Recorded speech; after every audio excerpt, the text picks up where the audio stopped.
Penal, el programa del Colegio Mexicano de la Oralidad Penal, que esta noche se engalana con la presencia de la maestra Griselda Elizalde Castellanos, distinguida jueza del Poder Judicial del Estado de Coahuila, con el tema Desarrollo de la Audiencia Intermedia.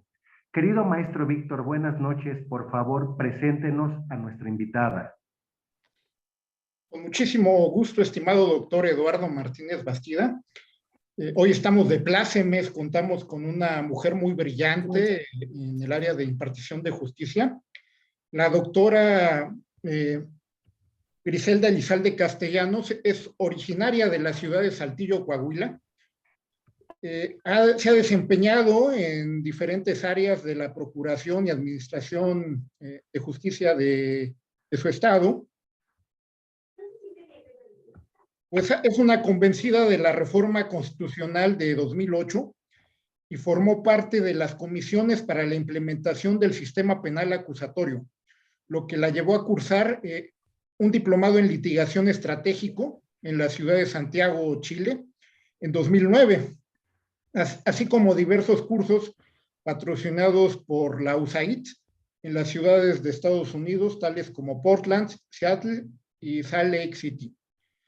En 2012 obtuvo la certificación como docente por parte de la CETEC, siendo capacitadora de policías, peritos, agentes del Ministerio Público y jueces en los estados de Chihuahua, Nuevo León, Querétaro, Veracruz, Jalisco y en la Ciudad de México.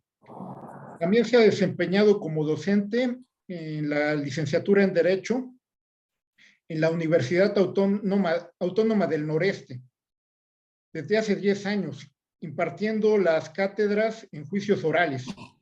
De igual manera, cursó la maestría en Sistema Penal Acusatorio, la cual concluyó en el año de 2017. En 2018, obtuvo un premio como jueza del año, pues de 22 proyectos recibió un reconocimiento por una sentencia que emitió con perspectiva de género. Actualmente se desempeña como juez del sistema acusatorio penal en Saltillo, formando parte del equipo de jueces quienes han contribuido a que el estado de Coahuila tenga el primer... Por favor, sus micrófonos, compañeros. Que el estado de Coahuila tenga el primer lugar a nivel nacional en la implementación del sistema de justicia penal. Reconocimiento que fue otorgado por el Secretariado Ejecutivo del Sistema Nacional de Seguridad Pública. Sea bienvenida, esta es su casa. Gracias, muy buenas noches a todos. Muy buenas noches. Muy buenas noches, gracias Colegio Mexicano de la Oralidad, que por conducto del maestro Víctor me generaron la invitación para estar el día de hoy con ustedes, charlando sobre el tema de la...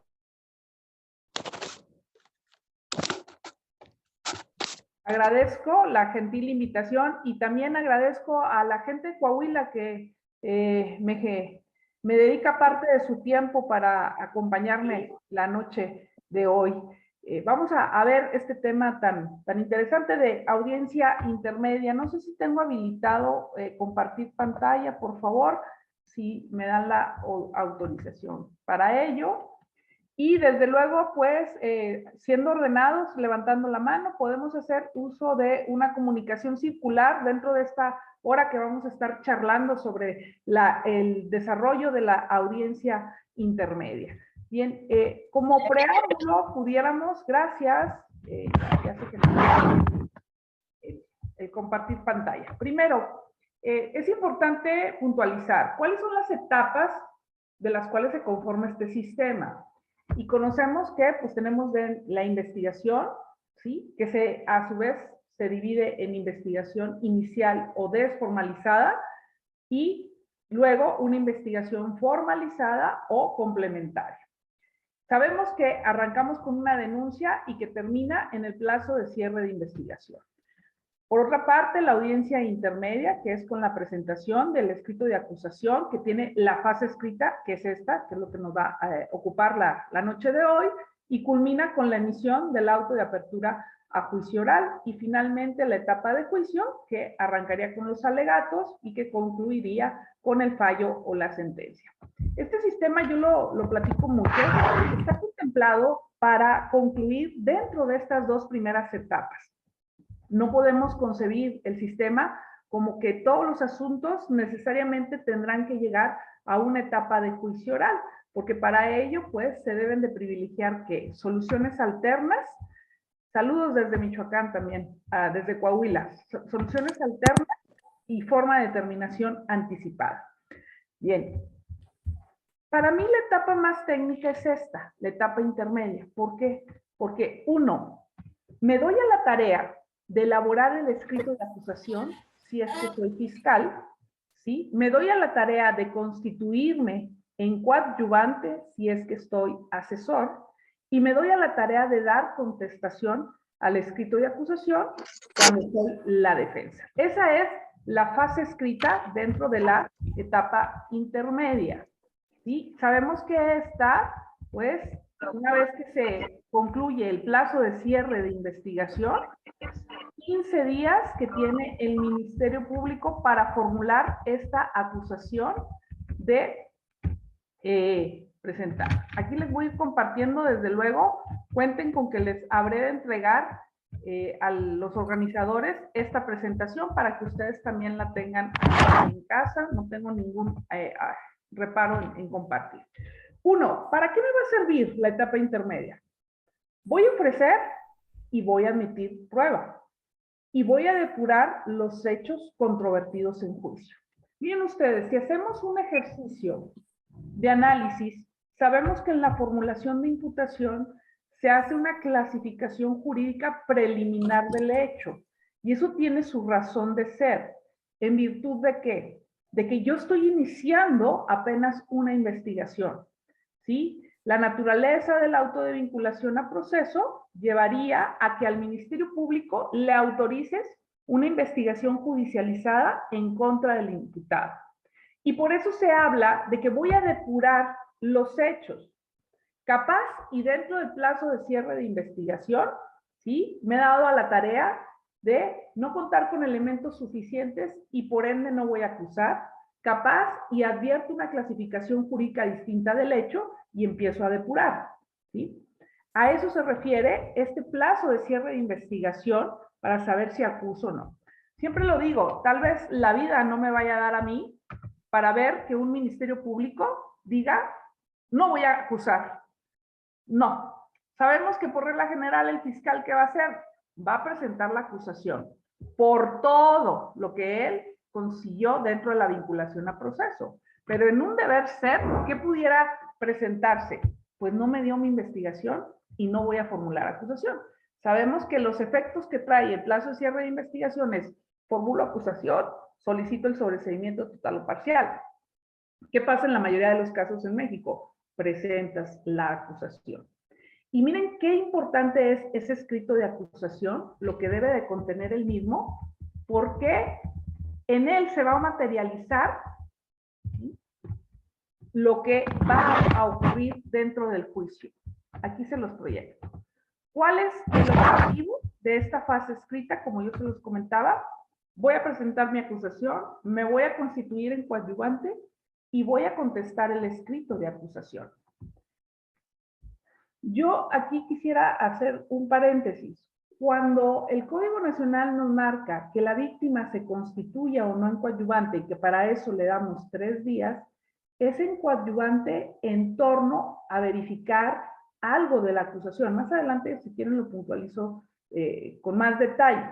Pero muchas de las veces se piensa que la coadyuvancia, pues es nada más asentar en el escrito y me constituyo como coadyuvante, cuando en realidad no es la naturaleza de constituirme como tal. Si me preguntan cuál es mi opinión respecto de si la defensa contesta o no el escrito de acusación, yo les diría que sí. Si bien es cierto, el Código Nacional da una facultad potestativa al defensor y al acusado para que den respuesta a la acusación, ¿sí? Porque señala el Código Nacional, dentro de los 10 días siguientes a que se fenezcan los 3 de la víctima o del asesor jurídico, el defensor podrá y nos da los parámetros.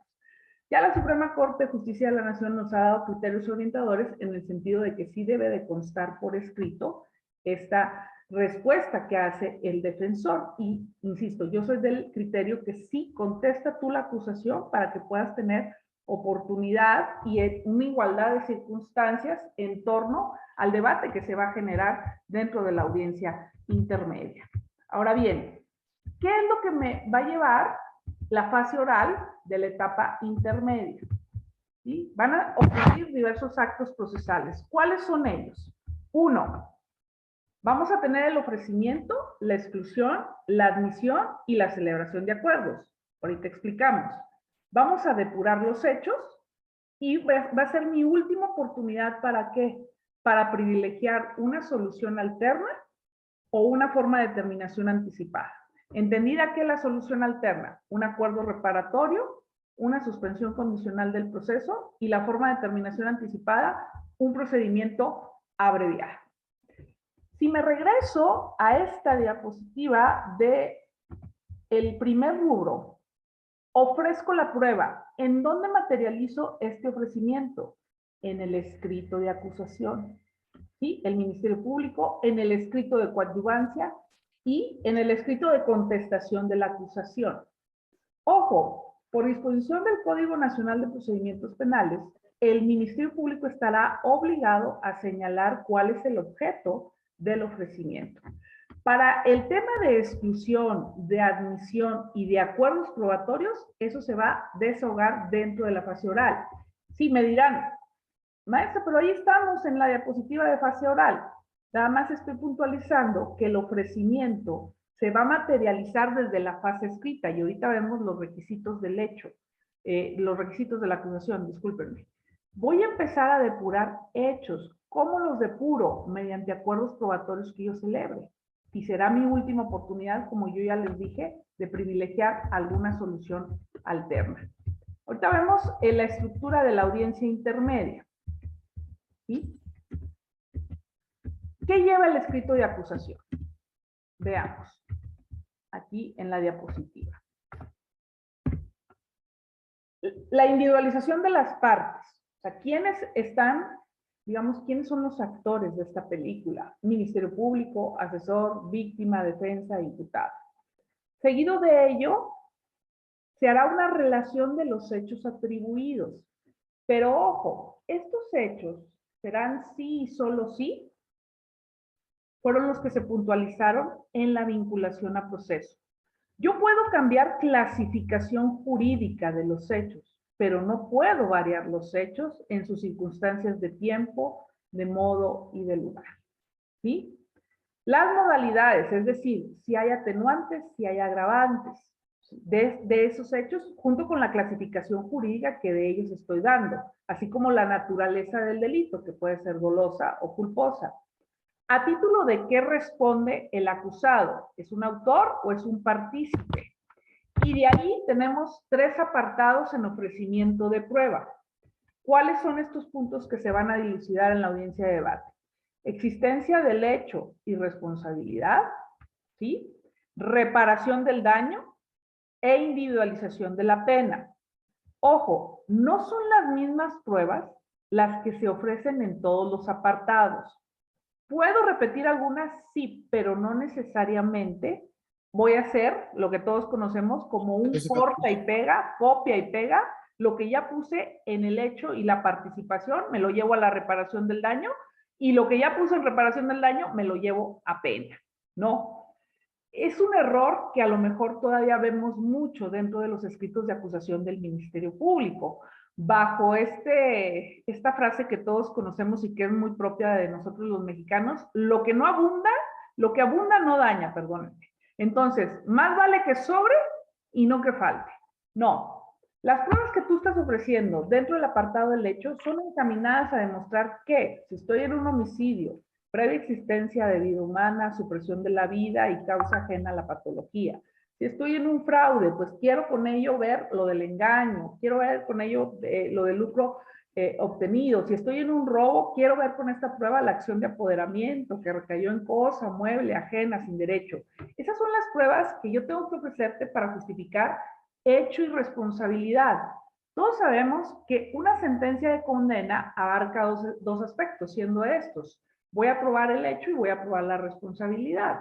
Y todos sabemos también que dentro de las estrategias de defensa, a lo mejor yo digo, no me voy a perder el tiempo en que aquí hay un hecho señalado en la ley como delito. Yo voy por demostrar que mi representado, mi cliente, no lo cometió, y luego entonces voy a atacar el rubro de la responsabilidad. Entonces, ojo, eso yo no me lo puedo llevar a pruebas de reparación del daño. Algunas sí, conducentes, algunas, pero no todas. Que es un error que pareciera ser que se repite, no en todos los casos, no estoy generalizando. Y miren, un tema que a veces pasa por alto es el de la pena, en el ofrecimiento de la prueba. Tenemos que checar los parámetros del Código Nacional para ver qué es lo que nos está pidiendo este Código Nacional en aras de demostrar si es que quiero obtener una pena alta o si es que quiero obtener una pena baja. ¿Alguien tiene ahí su micrófono abierto, por favor? Nada más agradecerles si lo pueden apagar. Ahorita, licenciada Delia, por favor, Delia Rosa, por favor. Todos los cuestionamientos que hagan. Entonces, este escrito lo hace el Ministerio Público y se presenta. ¿Para qué? Para que se genere la fecha de la audiencia, ¿sí? Y tiene su plazo dentro del Código Nacional. Una vez fijada la fecha de la audiencia, se corre traslado con este escrito al coadyuvante. ¿Para qué? Para que dentro de esos 3 días dé respuesta al escrito de acusación y en miras de si se va a constituir o no como coadyuvante. Insisto, la coadyuvancia no es nada más escribir, sí, me quiero constituir como coadyuvante. Coadyuvante quiere decir que voy a señalar algo, un vicio formal dentro de la acusación, voy a ofrecer medios de prueba que no necesariamente son iguales a los del Ministerio Público, porque yo también ya me di a la tarea, siendo asesor dentro de la investigación complementaria, de recabar información, de hacer actos de investigación como entrevistas a testigos, cómo solicitar peritajes, como información documental, y los voy a ofrecer señalando objeto. Y desde luego el tema que importa mucho, tratándose de asesor jurídico, la reparación del daño, ¿sí? 3 días. Y luego vamos a correr con el plazo ¿para quién? Para el señor defensor, que era lo que yo les comentaba ahorita. ¿Qué puede pedir el señor defensor en ello? 1, señalar juicios o correcciones formales de la acusación. Licenciada Nancy, por favor. Gracias. Va a ofrecer medios de prueba también la defensa, ¿sí? Va a solicitar acumulación o separación de acusaciones y va a señalar si es que hay o no acuerdos probatorios. ¿Qué es un acuerdo probatorio? Creo que es bastante claro el nombre. Yo no me voy a pelear respecto de este hecho de la acusación. Ejemplo, yo no voy a cuestionar la edad de la víctima. Pensemos en una calidad de sujeto pasivo, como lo es la víctima, que debe ser menor de 15 años.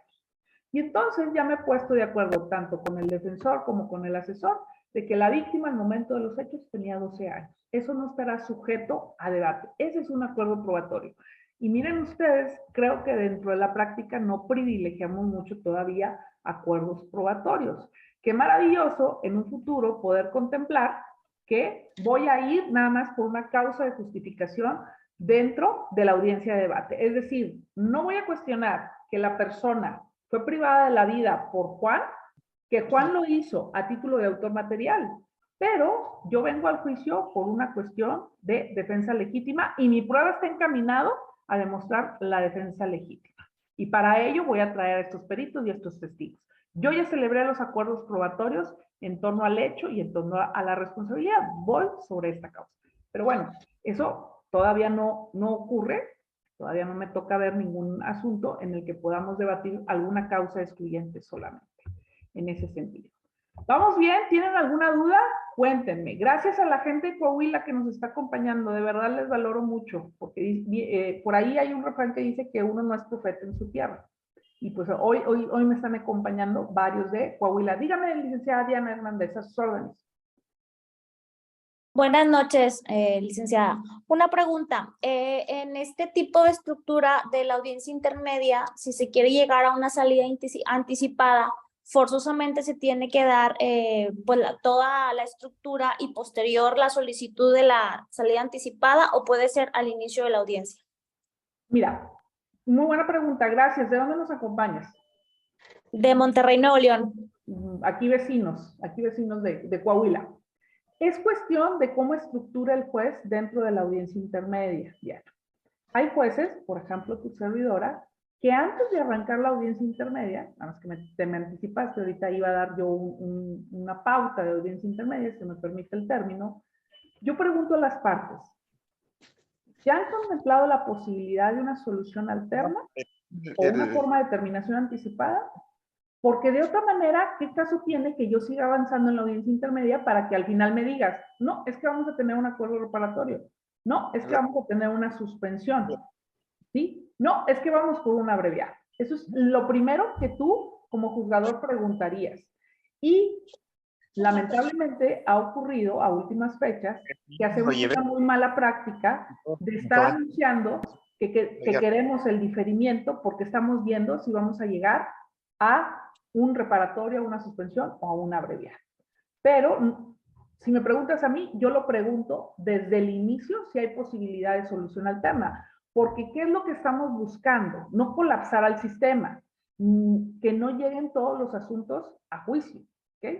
En ese sentido. No sé si con ello quede respondida a tu pregunta. Ya. Sí, licenciada, muchas gracias. Vámonos ahora, que en una horita, que se nos va súper rápido, compañeros. Luego hay que decirles al colegio que nos invite con más tiempo y si nos quedamos picados hacemos una segunda charla. Descubrimiento probatorio. ¿Qué es el descubrimiento probatorio? Es algo que también el juez dentro de la etapa intermedia se dará la tarea de validar si es que se llevó, porque imagínense ir avanzando dentro de la audiencia y que al último te digan, es que no me hicieron el descubrimiento probatorio, que pudiera ser un tema de exclusión y lo voy a decir más adelante. Primero, es la obligación que tengo, las partes como parte, de darme a conocer todo lo que yo voy a ofrecer. Enseguida atiendo, Tomás. Segundo, el Ministerio Público, contrario a la defensa, tendrá la obligación de dar acceso a todo lo que él haya hecho después de la vinculación a proceso. Ojo, lo use o no. Ejemplo, he recabado 10 entrevistas, de las cuales solamente voy a ofrecer en mi acusación 5. Las otras 5 no las voy a ofrecer.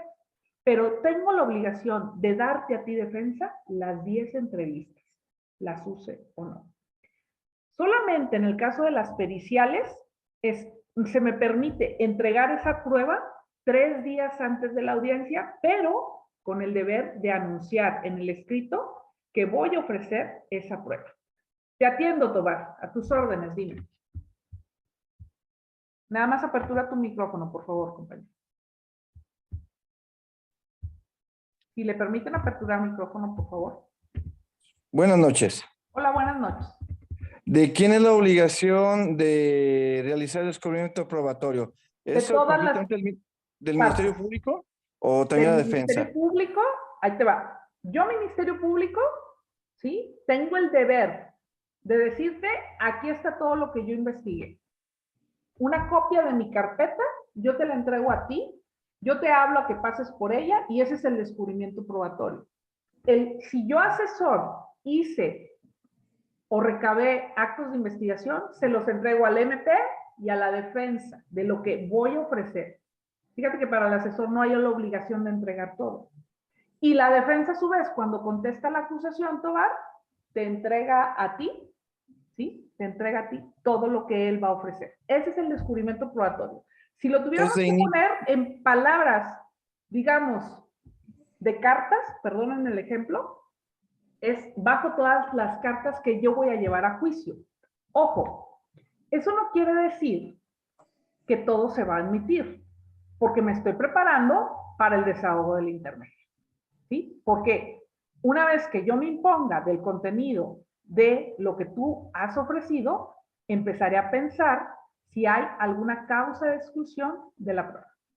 ¿Sí? Entonces, de inicio, el descubrimiento es obligación del oferente, del que lo ofrece, ¿no? O sea, si el MP le ofrece, es obligación de hacerme el descubrimiento. Si yo ofrezco mi medio de prueba, es mi obligación también descubrirlo. Ojo, A diferencia, si tú eres defensor del Ministerio Público, tú nada más le vas a entregar lo que vas a ofrecer. El Ministerio Público está obligado a entregarte todo lo que haya investigado, con independencia de si lo ofrece o no lo ofrece. Ok. ¿Sí? Gracias. Ok, Marco. Muchas gracias, licenciada. Yo tengo una pregunta muy puntual en relación a esto que está explicando usted en relativo al ofrecimiento de pruebas dentro de la etapa intermedia del descubrimiento probatorio. Por práctica judicial que seguramente a usted ya le tocó, se hizo un límite para determinar las prórrogas en los plazos de investigación mediante la jurisprudencia registro 20-25-607. Y en la misma se acotó que entonces, terminado el plazo de investigación complementaria, la Fiscalía tendría que exhibir su acusación. Y de lo que yo entiendo en dicha jurisprudencia es que a partir de ahí la defensa tiene la oportunidad principal ya de poder defenderse, porque ya tiene una acusación planteada.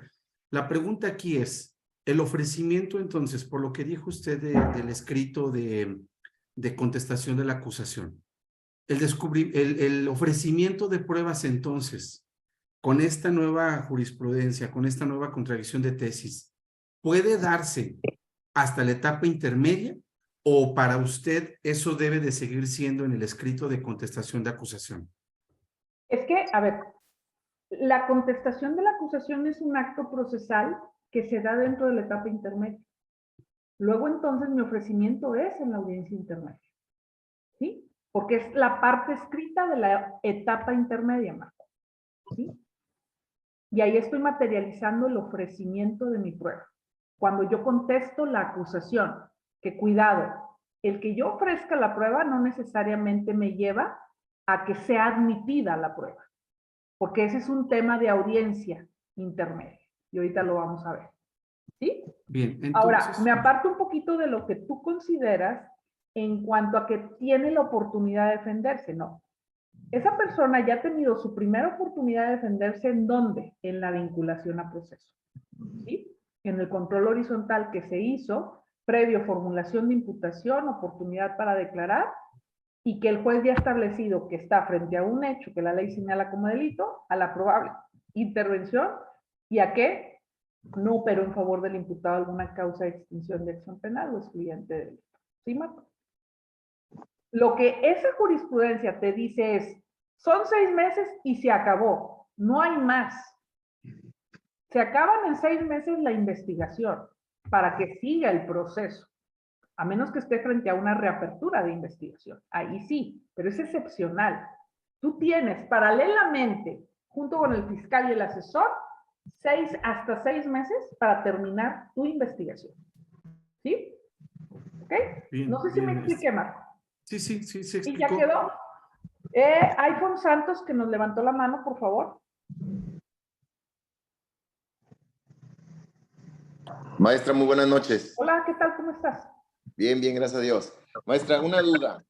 De acuerdo al artículo 337, lo que acabas de referir en cuanto al descubrimiento probatorio de la prueba pericial, el artículo 337 en su antepenúltimo párrafo únicamente hace referencia a víctima o ofendido, asesor jurídico y al acusado o su defensor.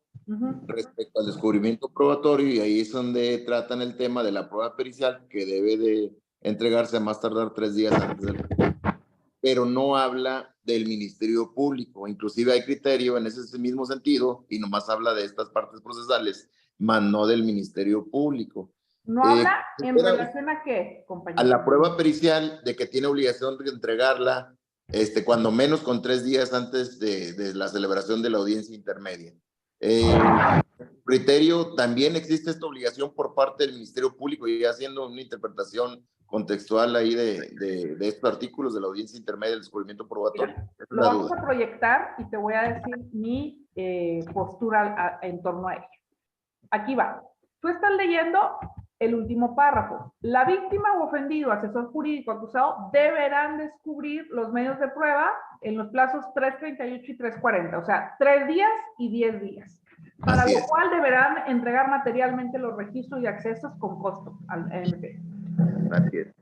Tratándose de la prueba pericial, se deberá entregar el informe al momento de descubrir los medios de prueba a cargo de las partes.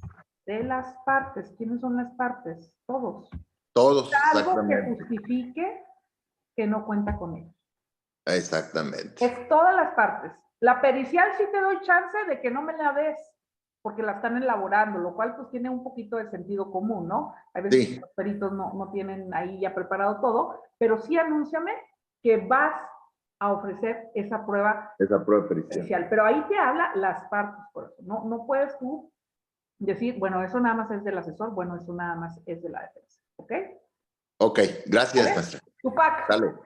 a tus órdenes. ¿Qué tal, maestro? Un gusto saludarla. Igualmente, gracias por seguirme. No, ya sabe, aquí vamos a estar siempre. Tengo una inquietud sobre el tema de las entrevistas, por ejemplo. A ver. Se anunciaron en el término de los 6 meses, pero por cuestiones de los tiempos de los testigos, la entrevista se realizó, digamos, 15 días después de que culminara la investigación complementaria. Y a ver, en este caso, como yo las anuncié dentro de la investigación, pues la entrevista se realizó después, ¿hay inconveniente para la incorporación o ya no entra la entrevista? Tendría que ser una materia de un muy buen debate de exclusión y cómo plantear la exclusión. Yo pudiera tener una salida y decirte, yo te anuncié que iba a traer esas entrevistas y que tuve un impedimento para no generarlas en el tiempo del plazo de cierre de investigación y por tanto te pido me las admitas. Se hizo el descubrimiento probatorio, ¿sí? Y pudiera, a partir de argumentación, decir, bueno, no las voy a excluir, como también pudiera decir, por no atender las formalidades del código. ¿Cuál es una formalidad? Que se haga dentro del plazo del cierre de investigación complementaria, dependiendo de la argumentación que tú vendas. ¿Sí? ¿Cuál es la que quieres? Si estás a favor, si estás en contra. Si jugaras en contra de ello, tendrías chance. Y ahorita vamos a ver los supuestos de exclusión de la prueba. ¿Ok? Ahí voy. Aguántenme tantito. ¿Quién me levantó la mano? No. iPhone Santos, ¿volviste a levantar la mano? iPhone. Dígame. Ah, ok, está abierto, ok. Vámonos con la estructura de la audiencia intermedia. Lo primero que te va a preguntar el juez es si se pudo privilegiar o no una solución alterna. No se pudo. ¿Cuál es el escenario? Si me estás cerrando el micrófono, por favor. Sí. Sandra. Licenciada Sandra Cecilia, por favor, cierre su micrófono. Ok, gracias. No hubo oportunidad. ¿Qué puede haber ahí? ¿Sabe qué? Si estamos tratando de ver un acuerdo reparatorio, una suspensión o un abreviado. Le pido el diferimiento. Pero eso no puede ser la constante, compañeros. Tú no la puedes tener como regla general de ello. Porque muchas de las veces ya vas en la audiencia número 3 intermedia y todavía se están poniendo de acuerdo. Pues no. No pudimos privilegiar, muy bien. Segunda cuestión. ¿Se hizo descubrimiento probatorio? Sí. O tú puedes decir, su señoría, no es que yo quiera pedir el diferimiento, nada más le anticipo que a mí no me han entregado lo del descubrimiento probatorio, que a mí no me han corrido traslado con la acusación, que a mí no me han corrido traslado con la contestación de la coadyuvancia y necesito tiempo. Entonces no puedo avanzar. Tengo cubierto todo esto. Pregunté soluciones, formas de terminación, descubrimiento probatorio, todo se hizo. Pregunté si se impusieron del contenido del escrito de acusación, todo se hizo. Entonces, le voy a dar uso de voz al Ministerio Público. ¿Para qué? Para que exponga su acusación. ¿Sí? Su acusación completa. Licenciado Delfino, por favor, cierre su micrófono. ¿Sí? ¿Entendido? Esta primera parte de cuál es el hecho que se está atribuyendo, su clasificación jurídica, ¿sí? Su autoría, sus modalidades, su naturaleza y el ofrecimiento de pruebas. ¿Sí? Ahí va todo. Es actividad del Ministerio Público. ¿Puedes contemplar también llevártelo por partes? Pues sí. Si a mí me preguntan, yo la divido el debate. ¿Qué hago yo primero? Pues, a ver, Ministerio Público, expon tu acusación. Y ahí detengo. ¿Para qué? Para preguntar si es que hay una corrección en cuanto al hecho en materia de acusación, al hecho atribuido. Corrección de vicios formales. Es decir, hay un error en el nombre, hay un error en la hora, hay un error en el número. ¿Qué hay? ¿Qué hay ahí? Y seguido de ello, si es que vas a plantear un incidente de entrada, incidente de incompetencia, que no se presenta, o si me quieres anunciar ya un incidente de nulidad, que también lo puedo tener dentro de la admisión de la prueba. ¿Sí? Superado todo lo anterior, preguntaré si es que pudieron celebrar acuerdos probatorios y respecto de qué fueron estos acuerdos probatorios. ¿Sí? Y ya. De ahí me voy al tema importante. ¿Cuál es? La admisión de la prueba. En los 3 rubros. Hecho y participación, reparación del daño e individualización. ¿Sí? Dime, RG Chávez. Chávez, ¿qué pasó? La fecha del hecho puede ser un vicio formal. Sí, a Sariel Saldaña. Aquí tengo una pregunta, Pati González. ¿Qué pasa si el Ministerio Público en sus actos de investigación encuentra que el acusado es inocente? O que ese medio de prueba le puede favorecer, pero falta el deber de lealtad y no lo entrega en la carpeta de investigación. No lo dejan o por la simple razón de que tiene que lograr acreditar la responsabilidad. Sería muy grave que no te diera a conocer todos los actos de investigación y tú sí tuvieras prueba de que hay un registro de entrevista. Poco probable que se presentase, o sea, como tal, ¿verdad? Como tal, pero no quiere decir. Buenas noches, Lee. ¿Cómo se presenta la prueba anticipada? Ok, la prueba anticipada es algo que yo desahogué ante el juez de control y no me la voy a llevar a juicio, ¿sí? Te van a preguntar si hubo desahogo o no de la prueba anticipada. Y esto, pues ya se entiende que se hizo previo al desahogo de la audiencia intermedia y bajo los supuestos que nos señala el Código Nacional de que hay riesgo de que el testigo muera, de que hay riesgo de que el testigo pues pierda su capacidad. Yo ya no compraría mucho el supuesto de que no va a estar, que va a ir a vivir al extranjero, porque ahorita por medios tecnológicos pues puedo recabar. Si el MP no proporciona carpeta a tiempo, ¿ahí qué se puede hacer? Al inicio de la audiencia intermedia, Clara, tú vas a decir, a mí no me han hecho el descubrimiento probatorio y como consecuencia de ello, la audiencia no puede avanzar y le pido, llame la atención al fiscal que no me entregó la carpeta. No quiero esperarme hasta la intermedia. Genero una audiencia de control de garantías, ¿sí? En la que digo, el MP no me ha hecho descubrimiento probatorio y es necesario que yo me imponga de ello. ¿Sí? Muy bien. Es circunstancia de tiempo. Dime, RG Chávez, a tus órdenes. Hola, ¿sí se escucha? Sí. Ah, bien. Tenía una pequeña duda que federalmente aquí, yo soy defensor público federal y en algunas ocasiones nos ha tocado una pequeña duda respecto de, por ejemplo, hay violaciones a derechos humanos y a veces hemos tenido diferentes interpretaciones del momento de la impugnación, es decir, en incidencias las hemos presentado como incidencias para solicitar la nulidad de la prueba, porque ya en la etapa de admisión probatoria realmente discutimos como una especie de objeciones, y esas objeciones es justamente para lograr la exclusión.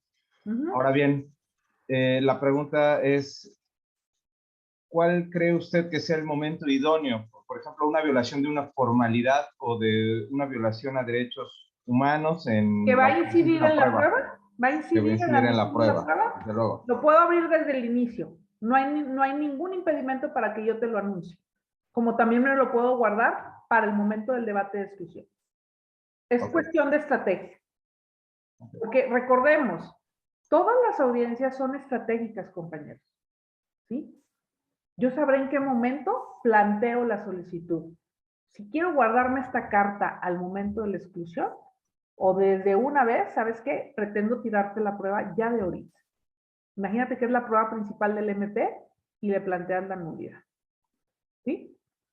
Gracias. ¿Sí? Rubén. Dime, Rubén. Estoy a tus órdenes. Rubén. Nada más apertura tu micrófono porque no te escuchamos. Claro.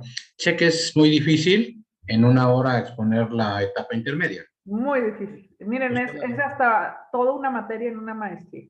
Claro, usted la domina muy bien y por eso lo ha hecho tan fácil y digerible. Sí, esta etapa es muy importante.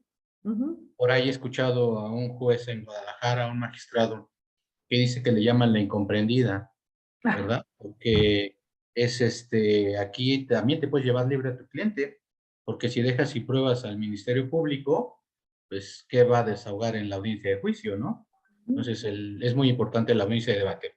Desde aquí, desde la Ciudad de México, donde le hablo, tenemos un gran problema por el tiempo de los jueces. Nos señalan media hora de audiencia intermedia, cuando son audiencias que pues llevan más tiempo. Pero bueno, no le quito mucho su tiempo. Yo le preguntaría, hay muchas preguntas que tengo, pero el artículo 344 señala que cuando el MP no hace saber pruebas que tiene de descargo, y señala el 344 que si el Ministerio Público, la víctima o el ofendido ocultan una prueba favorable a la defensa, el juez, en el caso del Ministerio Público, procederá a dar vista superior para los efectos conducentes. ¿Cuáles son esos efectos conducentes, maestra? Responsabilidad administrativa, posible comisión de un delito, si es que está contemplado en el código. Responsabilidad penal. ¿Sí? Okay. Esas dos. Perfecto, muchas gracias, maestra. A eso se refiere. Bien, muchas gracias. Aquí esta pregunta que está interesante de Jaime Coelho. Cuando el Ministerio Público entrega carpeta, manifiesta que es de su descubrimiento, se advierte que respecto de un órgano de prueba ofrecido, su punto de prueba es un registro que no viene en el descubrimiento. ¿Se debe de excluir? Yo lo construiría a partir del debate de que no se atendieron las formalidades del código. Y ahorita lo voy a explicar. Hago una proyección de cuáles son los parámetros dentro de la admisión de la prueba. ¿Sí? Pertinencia y utilidad. ¿Sí? Licitud en la prueba y legalidad. ¿Sí? Esos son los aspectos que yo consideraría cuando empiezo a construir un debate de exclusión del medio de prueba. Sabemos que esos supuestos de exclusión de medio de prueba pues vienen contemplados en el Código Nacional, concretamente en el artículo 346, en el que me da los supuestos de, y aquí lo vamos a proyectar, de la exclusión de los medios probatorios. ¿Cuáles serían estos? Uno, ¿sí? Un efecto dilatorio. Aquí lo tengo, 346. ¿Cuál es el efecto dilatorio? Pues es sobreabundante. No es necesario que vengan todos los 10 policías que suscribieron el informe policial homologado. ¿Sí? Me van a venir a hablar de algo que con 3 o 4 perfectamente puede quedar agotado el tema. 2. Es impertinente. Esto no tiene que ver con el hecho materia de imputación, no es con el hecho controvertido. Sí. 3. Es innecesario. Ese es un hecho público y notorio. Quiero que venga, pero permítanme el ejemplo un poco burdo, quiero que venga el perito a decirme que cuando el sol sale es de día y cuando sale la luna es de noche. ¿De verdad viene el perito con ese objeto? Pues eso es público y es notorio. Impertinente no se refiere a hechos controvertidos. Estoy hablando de un homicidio y quiero que venga a hablar el dueño de la tienda respecto de las propiedades de un testigo. Esto no está sujeto a debate. Y entonces mi planteamiento sería, quiero que excluya la prueba al verse materializado el supuesto de la fracción primera del artículo 346, dado que pretende un efecto dilatorio, sustentándolo en que el informe policial homologado del cual quiere el fiscal que vengan 10 policías, pues es innecesario que sean los mismos que los excluyen. Aquí viene lo interesante. 2. Por haber sido obtenida con una violación de derecho fundamental. Recordemos que el artículo 97 del Código Nacional de Procedimientos Penales, ¿sí?, nos habla de los supuestos de nulidad. Y tenemos nulidad de un acto, bien sea, ¿sí?, por ilicitud o por ilegalidad. Ilicitud, entendida esta, cuando surge una violación de un derecho fundamental, ¿sí? Ilegalidad, cuando no has atendido formalidades del código. En el primer supuesto sabemos que yo ya no puedo corregir, ya no es saneable, ya no es cosa, ya no lo puedo enmendar porque es una violación de un derecho fundamental. Y en el segundo supuesto, ilegal, todavía puedo sanear, puedo convalidar. Pero aquí está el debate que decía el compañero. Yo te voy a plantear exclusión de la prueba porque se violó el derecho fundamental. Ojo, siempre nos debemos de darnos la tarea de identificar el derecho fundamental transgredido con la obtención de la prueba. ¿Sí? Porque lanzar un argumento en el que tú digas, quiero que se excluya porque se ha violado el derecho fundamental, dime cuál derecho y por qué lo sostienes, ¿verdad? Y entonces te la voy a quitar. Ejemplo, pensemos en un acto de investigación que requería control judicial y no se hizo. Y obtuviste la prueba. La toma de muestras del acusado, ¿sí? La intervención de una comunicación. Lo hiciste sin control judicial, cae en un supuesto de violación de derecho fundamental. Tercer supuesto, ya se declaró nula la prueba. Porque, ojo, puede pasar que quiera sorprender al juzgador con una prueba que ya en vinculación el juez de control te la declaró nula. Y aquí viene el supuesto que yo les comentaba. Por hacer aquellas que contravengan disposiciones señaladas en el código. Su señoría, no me hicieron el descubrimiento probatorio, ¿sí? Y hay disposición de que me deban de entregar este descubrimiento probatorio. Luego entonces, no está atendiendo lo que dice el código. Otro ejemplo, no hay registro de entrevista. Quiero ofrecer a Rubén como testigo. Ok, ¿dónde está el registro de la entrevista de Rubén? No, es que allá que declare en la etapa de juicio. Pues no puede declarar en la etapa de juicio porque necesito ese registro y es una formalidad del código. ¿Cómo voy a hacer ejercicios de evidenciar contradicción, refresco de memoria o superar contradicción con ella? ¿Sí? Y aquí dice, en caso de que se estime sobreabundante, dispondrá que la parte reduzca documentos o testigos. Pero fíjense, bien interesante, cuando se trata de delitos de libertad o seguridad sexual, los bienes jurídicos tutelados, vamos a excluir la prueba que pretenda hablarme sobre la conducta sexual de la víctima. ¿Sí? ¿Qué sí es apelable dentro de esta audiencia? Este apartado de la misma, cuando excluí la prueba, más no cuando la admití.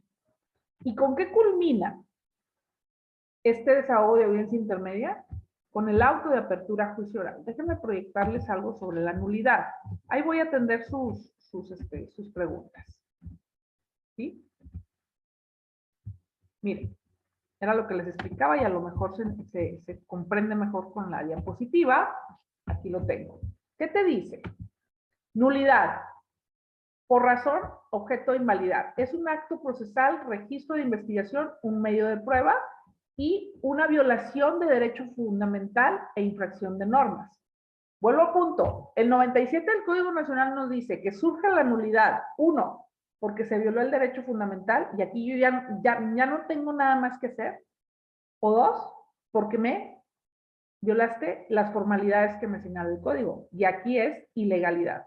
Esta es nulidad por ilicitud, mientras que esta es nulidad por ilegalidad. ¿Ok? Seguido de ello,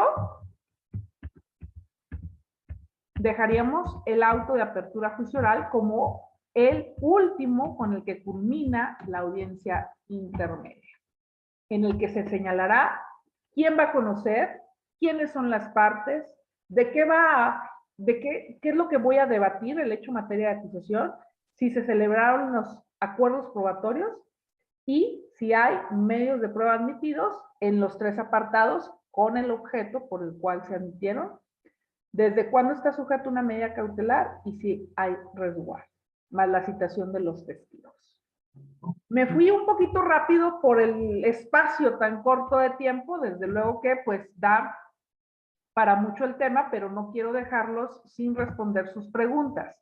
Me dice Lisbeth Antonia Zagal Hernández, ¿qué pasa o qué alcance tiene cuando el asesor no ofrece medios de prueba y solicita se dejen a salvo los derechos de la víctima?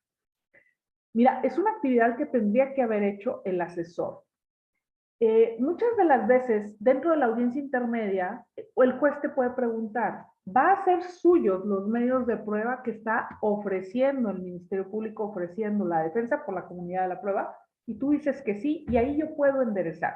Pero si un asesor jurídico dijera, quiero dejar a salvo los derechos, ahí hay como que un indicativo de que tal vez no esté ejerciendo cabalmente su función.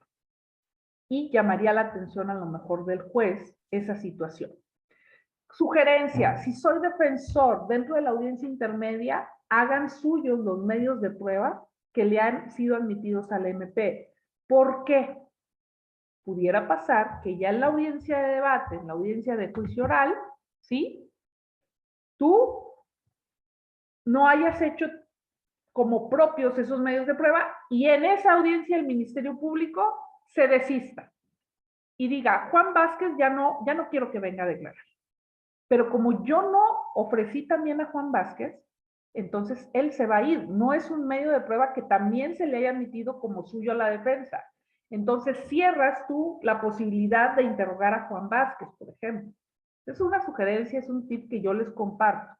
Muchas de las veces los defensores dicen, no, yo no quiero ninguna de la prueba del MP. No sabemos si la vamos a requerir o no dentro de la audiencia de juicio oral. ¿Sí? En ese sentido. Voy cerrando. Entonces, bien rápido. 2 fases dentro de la etapa intermedia, la fase escrita, la fase oral. Dentro de la fase escrita, como su nombre se me indica, Ministerio Público, asesor y defensa presentan ante juzgado, el primero de ellos su acusación, el segundo y el tercero la contestación que hagan de la acusación, en el caso del asesor constituyéndose como coadyuvante, ofreciendo medios de prueba y señalando vicios formales, en el caso del defensor, señalando vicios formales, ofreciendo medios de prueba, separación de acusaciones y si se celebraron o no acuerdos probatorios.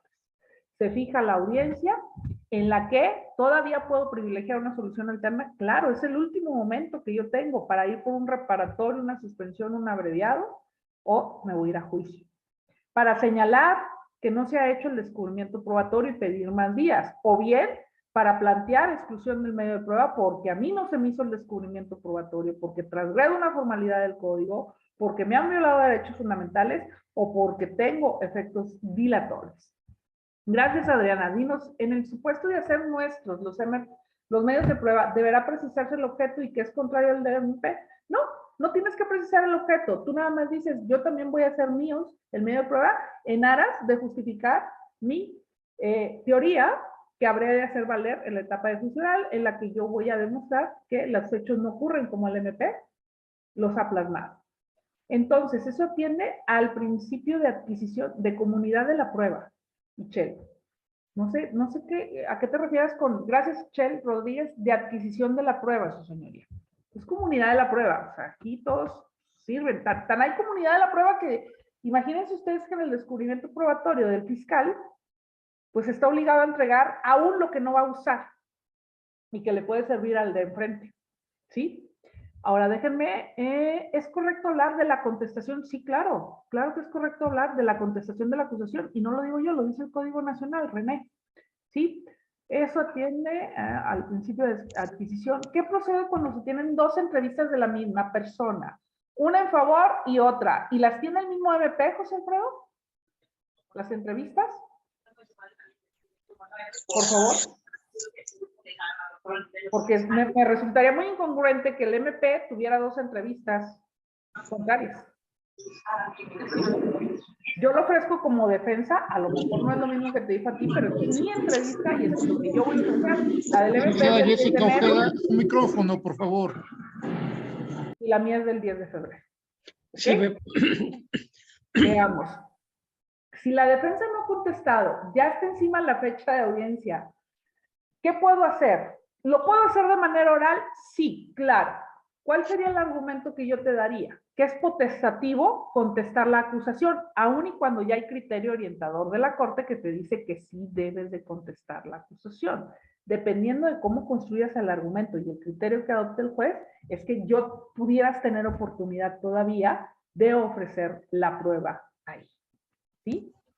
Pero es válido esa cuestión. Ay, qué bárbaros están aquí. Maestra, ¿qué se debe hacer o cómo se ofrecen los medios de prueba para que el intermedio admita la documental de copias certificadas de una carpeta? Hay jueces que el 385 del Código Nacional no le permite.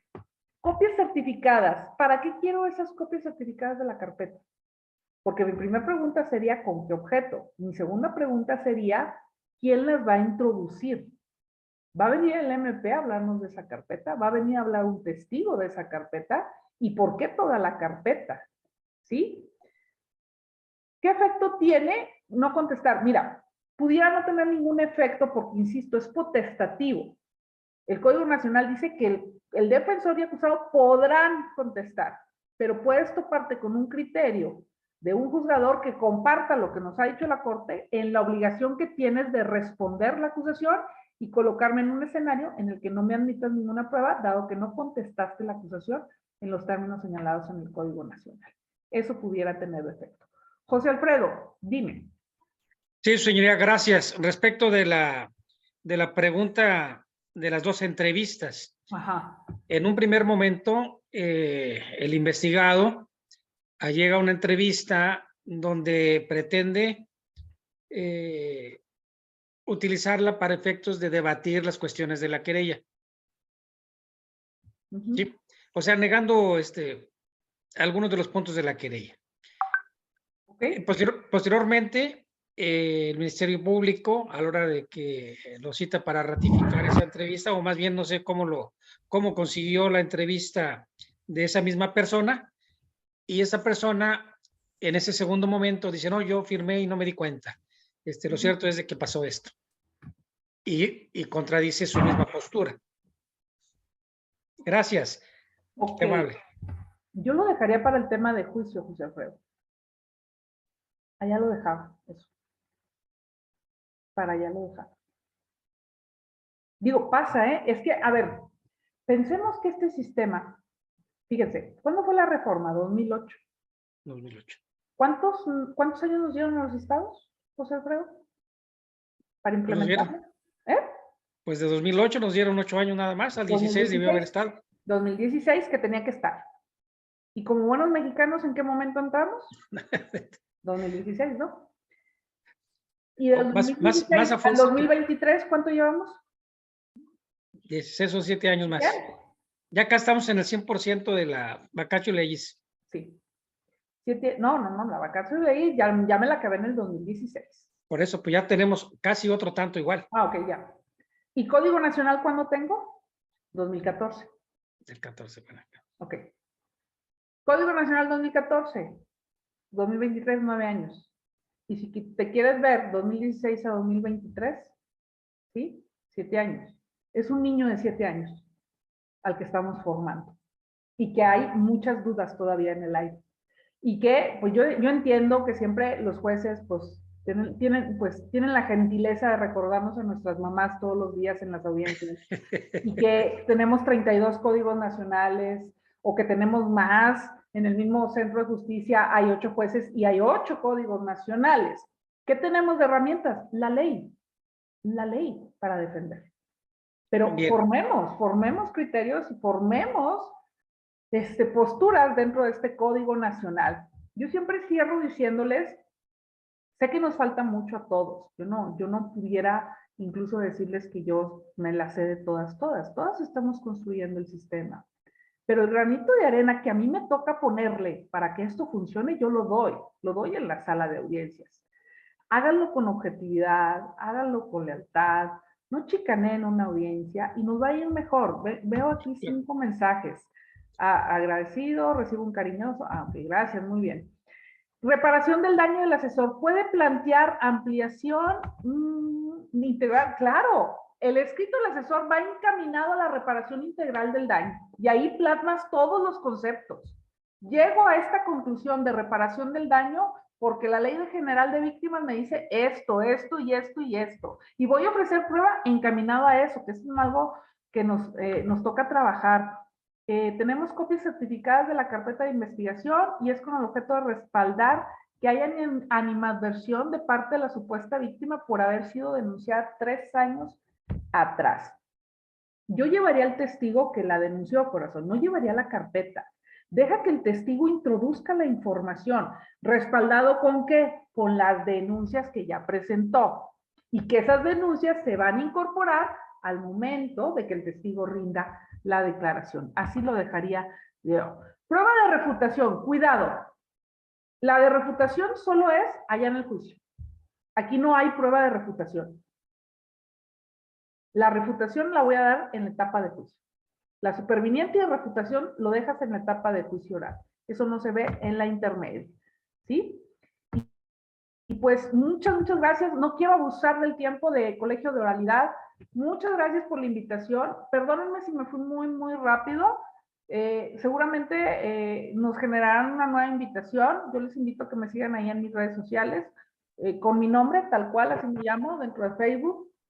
Y contesto, sí, a veces sí contesto, me tardo un poquito por inbox y con mucho gusto desde Coahuila, vénganse a ver audiencias acá. Gracias, Juanito Vázquez, gracias, Adriana, ya te vi por aquí. A la gente de Coahuila, perdón que sea a lo mejor un poco arriba del norte y aquí estamos varios, pero me emociona mucho que uno, se hayan unido a la charla, dos, ver gente de mi tierra, porque ya saben que por ahí dicen que nadie es profeta en su tierra.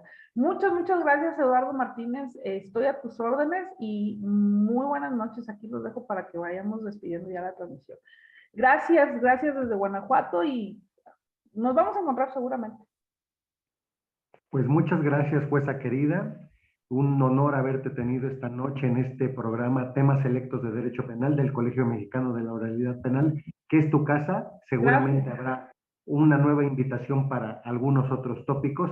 Y a todas y a todos ustedes que nos hicieron el favor de su compañía, les agradecemos y la próxima semana nos vemos en otro programa de Temas Selectos de Derecho Penal. Un abrazo grande a la distancia. Bye, buenas noches. Muchas gracias. Hasta luego. Muchas gracias, señoría. Buenas noches.